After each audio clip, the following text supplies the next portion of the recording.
Senhoras e senhores, bem-vindos a mais um vídeo do canal dedicado à história da independência do Brasil.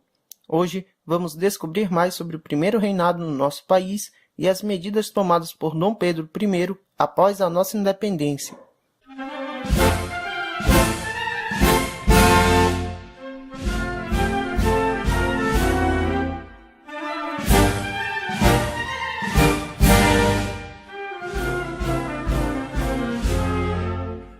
Após a independência e a posterior coroação de Dom Pedro, o governo passou a se concentrar em alguns pontos de urgência, tais como buscar o reconhecimento internacional para o nosso país e a criação de uma Constituição Nacional. Os Estados Unidos foi o primeiro país a reconhecer a nova nação independente em 1824, querendo aumentar sua proximidade com os vizinhos latinos.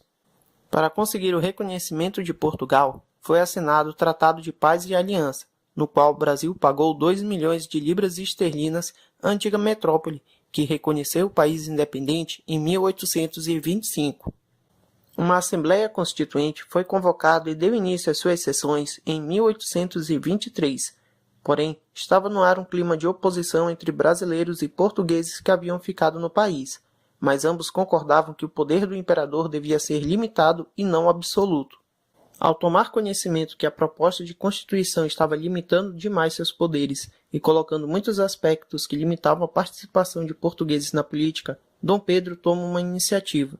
Em 12 de novembro de 1823, por ordem do imperador, soldados invadiram e encerraram a sessão da Assembleia Constituinte, além de prenderem diversos deputados contrários ao imperador. O episódio ficou conhecido como a Noite da Agonia. Com a Assembleia dissolvida, Dom Pedro convocou um pequeno conselho de aliados e elaborou uma constituição de seu agrado, concedendo-lhe plenos poderes e permitindo a participação de brasileiros e portugueses na política. Outro ponto importante dessa constituição era a presença do poder moderador, ou quarto poder, que concedia ao imperador intervir nos demais poderes e nas assembleias de deputados, bem como em quaisquer disputas políticas no país. As atitudes autoritárias de Dom Pedro I, que havia tomado o controle da nação e limitado a participação das elites, desagradou muitas pessoas nos primeiros anos de seu governo. Parte do descontentamento vinha do Nordeste, que após perder parte de seu prestígio econômico com o fim do ciclo da cana-de-açúcar, enfrentava uma decadência política cada vez maior em relação ao Sudeste. Duas figuras de oposição a Dom Pedro se destacavam em Pernambuco naquela época, Cipriano Barata e Frei Caneca, que através da publicação de jornais criticavam o governo do Rio, as ações do imperador e o aumento de impostos. Com a liderança desses e de outros políticos e jornalistas locais, estourou a Revolução Pernambucana em 2 de julho de 1824. Possuindo um caráter de divisão nacional e pregando uma forma republicana, tal como as nações vizinhas americanas, angariou muitos adeptos pelo Nordeste brasileiro. Logo, as províncias da Paraíba, Ceará e Rio Grande do Norte também haviam aderido ao movimento. Tropas imperiais foram mandadas para a região e o movimento foi completamente massacrado e a cidade de Recife pilhada em setembro de 1824. Os líderes do movimento foram presos e executados por traição, e mesmo Frei Caneca, sacerdote e membro de elevado prestígio no Império, foi fuzilado. As constantes infidelidades conjugais, a vida boêmia e as disputas contra opositores políticos diminuíam o prestígio do imperador com a população. O caso com Domitila de Castro, a Marquesa de Santos, levada até mesmo a morar no Palácio da Quinta da Boa Vista e a ter participação em assuntos do Império, não ajudava a melhorar sua situação política. A morte da Imperatriz Leopoldina, associada a complicações de um aborto natural e que possuía grande prestígio pela sociedade brasileira da época, gerou grande comoção, a ponto de teorias sugerirem que o próprio Dom Pedro havia agredido a esposa levando à sua morte. Em 1825, a província da Cisplatina declara sua independência do Império do Brasil, no qual é apoiada pela Argentina, o que leva o Brasil novamente a se envolver em uma guerra desgastante, cara e impopular. O conflito só se resolveu com a intermediação da Inglaterra, que convenceu o Brasil e a Argentina a reconhecerem sua independência, surgindo assim a República do Uruguai em 1828.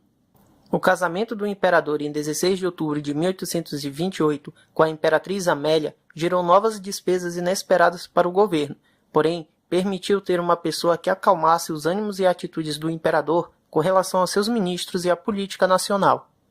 Dom João VI morreu em 10 de março de 1826, o que fazia de Dom Pedro o futuro rei de Portugal por direito de nascimento assegurado em documentos oficiais vindos de Portugal.